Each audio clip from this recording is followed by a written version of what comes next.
ഇത്രയും കാലം ഭയപ്പെട്ടിരുന്നത് സംഭവിച്ചിരിക്കണു. ആവാഹിച്ച് ബന്ധനസ്ഥയാക്കിയ ദുരാത്മാവ് എങ്ങനെയോ രക്ഷപ്പെട്ടിരിക്കണു. വരുന്ന വഴിക്ക് നോമുള്ള സാന്നിധ്യം മനസ്സിലാക്കിയിരിക്കണു. ഇതെങ്ങനെയാ സംഭവിച്ചത്? ഇവിടെ ആരെങ്കിലും ബ്രഹ്മചര്യം ലംഘിച്ചോ? പ്രധാനുഷ്ഠാനങ്ങൾക്ക് വിഘ്നം വരുത്തിയോ? കണ്ടില്ലേ, ജപിച്ചു കെട്ടി ഏലസ് പോലും നഷ്ടപ്പെടുത്തിയിരിക്കണു.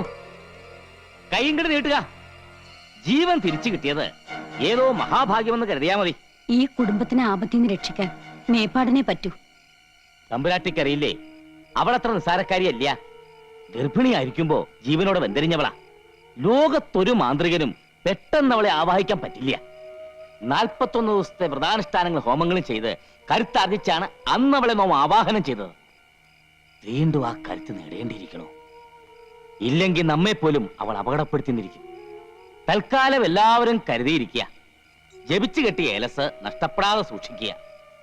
കടുത്ത ബ്രഹ്മചര്യവും കർമ്മങ്ങളും കർശനമായി പാലിക്കുക.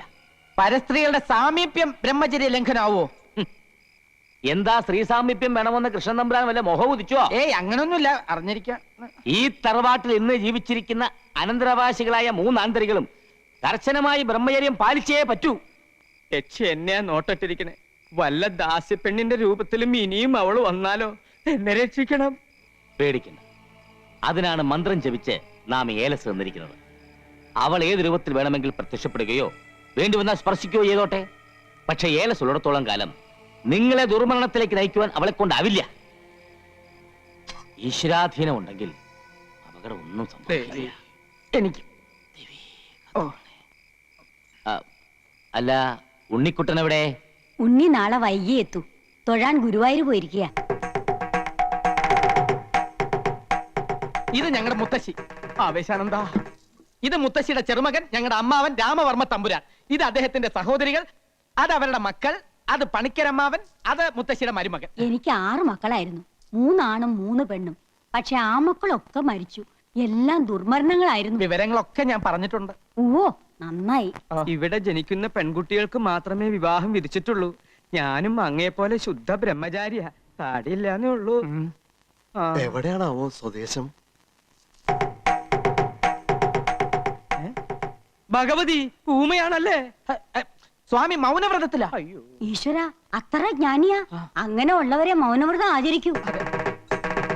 വ്യക്തമായില്ല സ്വാമി. അവിടുന്ന് ഓ, മനസ്സിലായി മനസ്സിലായി. എന്താ? അധികം വൈകാതെ ഈ കോലോത്ത ശാപം തീരുവെന്ന്, ഇവിടത്തെ പുരുഷന്മാർക്ക് മംഗല്യ സൗഭാഗ്യം കൈവരുമെന്ന്. ഈശ്വരോ രക്ഷതു. അങ്ങനെ ഒരു സമയം ഉണ്ടായിട്ട് വേണം എനിക്ക് മനസമാധാനായിട്ട് ഒന്ന് കണ്ണടയ്ക്കാൻ. അങ്ങ് കുറച്ചു കാലെങ്കിലും ഇവിടെ കഴിയുന്നത് ഞങ്ങൾക്കൊരു സുഹൃത്തുമായിരിക്കും. ധൃതി പിടിച്ച് പോണോന്ന് കൽപ്പിക്കരുത്. ഹിമാലയത്തിലെ മഞ്ഞുരുകൾ നിന്നിട്ട് ഇനി സ്വാമി കേരളം വിടും. എന്താ എന്താ പറഞ്ഞേ? ഒന്നും മനസ്സിലായില്ല. പിന്നെ നീ എന്തിനാ ചിരിച്ചേ? ഒന്നും മനസ്സിലാവാത്തോണ്ട് ചിരിച്ചതാ. എന്നാലേ എനിക്ക് മനസ്സിലായി. സ്വാമികൾ പറഞ്ഞത് അമ്മാവന് വ്രതശുദ്ധിയില്ല, മനസ്സിലെ കളങ്കമുണ്ട്, അതുകൊണ്ട് ഈ ചാവടിയിലേക്ക് വരാൻ പാടില്ല, അല്ലേ സ്വാമി? എന്താ രാമ ഞാൻ ഈ കേക്കണേ?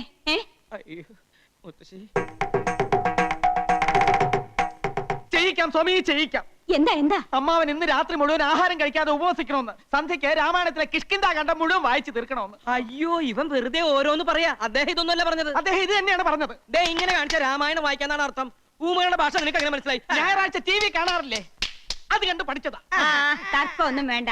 ഞാൻ പറയണത് അങ്ങോട്ട് അനുസരിക്കുക. അതെന്നെ മുത്തശ്ശി പറയട്ടെ.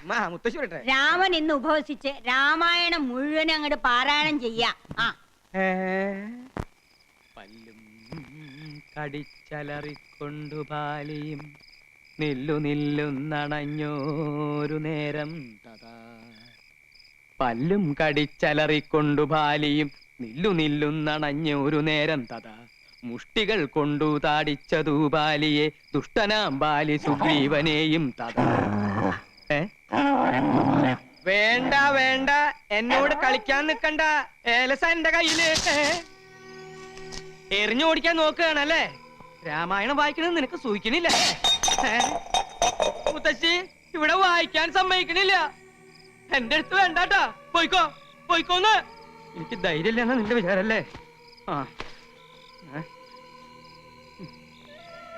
ആ. ഓ!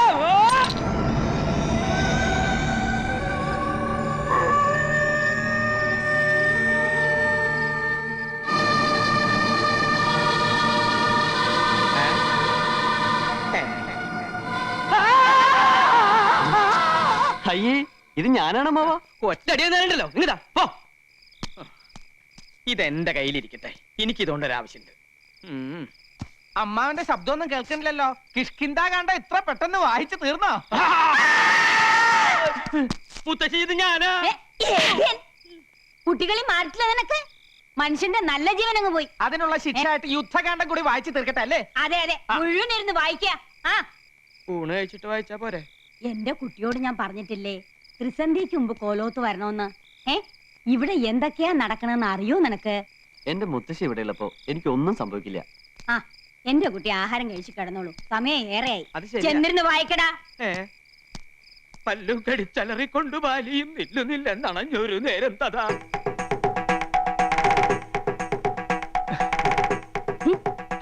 പരിഭവിക്കാതെ സ്വാമികളെ, ഈ പാലങ്ങോട്ട് കുടിക്ക്. നിവർത്തിയുടെ കൊണ്ടല്ലേ എനിക്ക് ഇങ്ങനെയൊക്കെ ചെയ്യേണ്ടി വരുന്നത്. എല്ലാറ്റിനും എന്നെങ്കിലും ഒരു പരിഹാരം ഉണ്ടാവും. താൻ വിഷമിക്കണ്ട. താടിയും മുടിയും വെച്ച് കെട്ടി ഇങ്ങനെ ഫാൻസി ഡ്രസ് കളിക്കാനേ ഇനി എന്നെ കിട്ടുവേല കേട്ടാ. കൊച്ചുത്രേസ്യ ആരെങ്കിലും കാണും. കാണട്ടെ, എല്ലാരും അറിയട്ടെന്നു. ഇങ്ങനെയുണ്ടോ മനുഷ്യന്മാർ? വലിയ തമ്പുരാക്കന്മാരാണെങ്കിലുവേ ഒന്നിനും നെറിയില്ല. നീ കൊച്ചു ത്രേസ്യക്ക് മനസ്സിലായി കേട്ടാ. അല്ലേ പിന്നെ കെട്ടിക്കൊണ്ട് വന്ന പെണ്ണിനെ ആരെങ്കിലും ഇങ്ങനെ സ്വാമിയായിട്ട് ഇരുത്തുവാന്ന്. നീ കൂടുതലൊന്നും പറയണ്ട.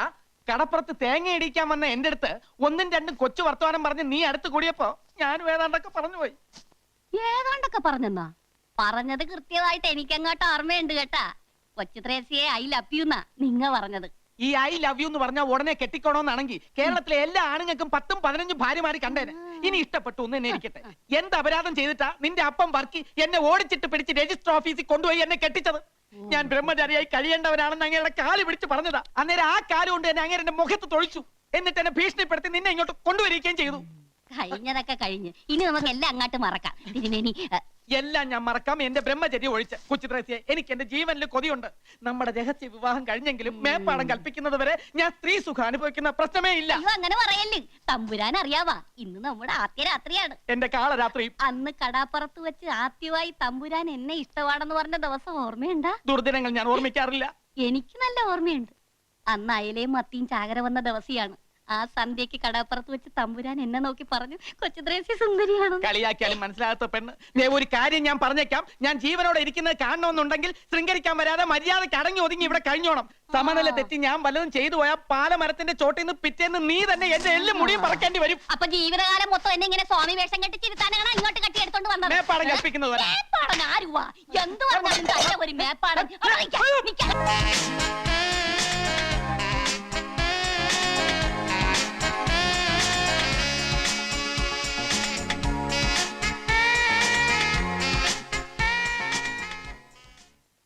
ആ രൂപം കണ്ണീന്ന് അങ്ങോട്ട് മായണില്ല. വല്ലാതെ മനസ്സിലേക്ക് തറഞ്ഞു കയറിയ പോലെ. ആ അങ്ങനെ വരട്ടെ. ഈ അസുഖത്തിനെയാ പ്രേമം പ്രേമം എന്ന് പറയുന്നത്. എടാ ബ്രഹ്മചാരി, നീ ഇങ്ങനെ സ്വപ്നം കണ്ടു കിടന്നിട്ട് വല്ല കാര്യമുണ്ടോ?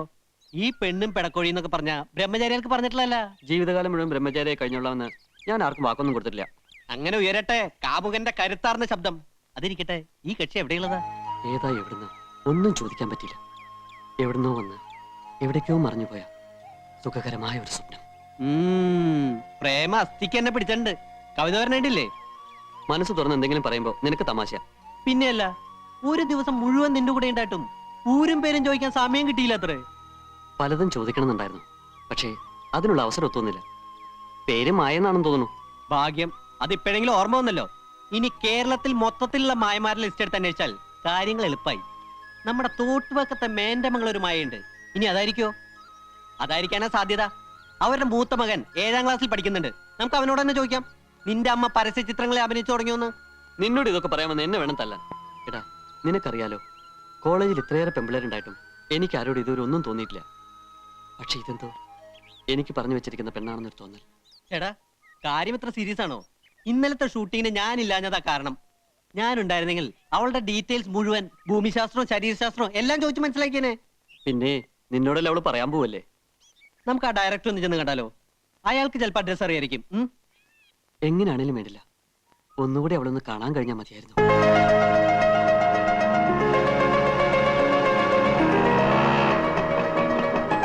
ഹായ് ഉണ്ണി.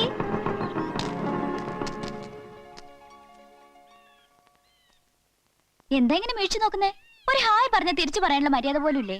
ഹായ്. ഇയാളോടല്ല, ഉണ്ണിയോടെ പറഞ്ഞ്. ഞാൻ പോവാ. അയ്യോ പോവല്ലേ, ഉണ്ണിപ്പ കാണണമെന്ന് പറഞ്ഞേള്ളോ, അപ്പോഴേക്കും പ്രത്യക്ഷപ്പെട്ടു. ഏതായാലും 100 ആയസാ. മായ എന്താ ഇവിടെ? എന്റെ വീട് ദേ ആ കുന്നിന്റെ അപ്പുറത്താ. നാളത്തെ ഷൂട്ടിങ്ങിന് മായ വരില്ലേ? ഏയ്, ഞാനിനി ഷൂട്ടിങ്ങിനൊന്നുമില്ല. ഇന്നലെ ഒരു പ്രത്യേക സാഹചര്യത്തിൽ വന്നേ ഉള്ളൂ. അയ്യോ അങ്ങനെ പറയല്ലേ, മായ വരണം, അല്ലെങ്കിൽ ഉണ്ണിക്ക് വിഷമാവും. ഞാൻ വരാഞ്ഞ ഇയാൾ എന്തിനാ വിഷമിക്കുന്നേ? അല്ല, മായ അത്രക്ക് ഇഷ്ടാണെന്ന്.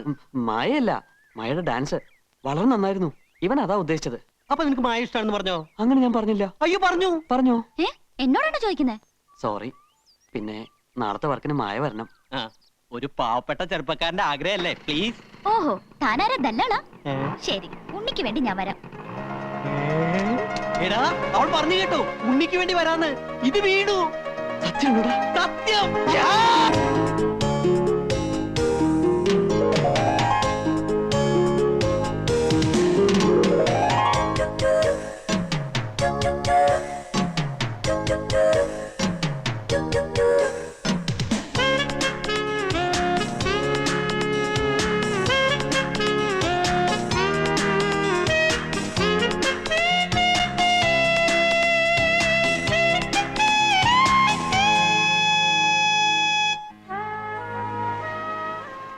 മായേ, നമ്മൾ എത്ര പെട്ടെന്ന് അടുത്തത്.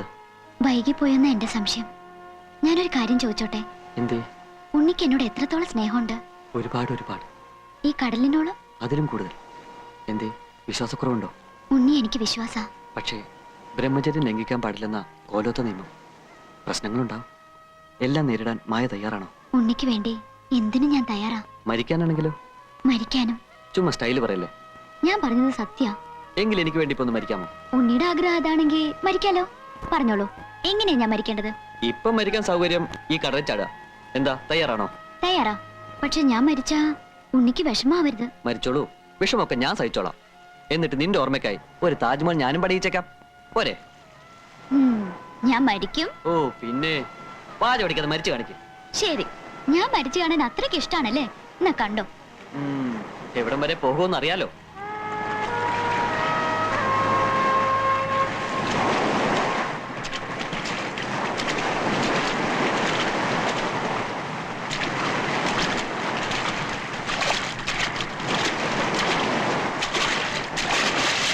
മായ, വേണ്ടോ?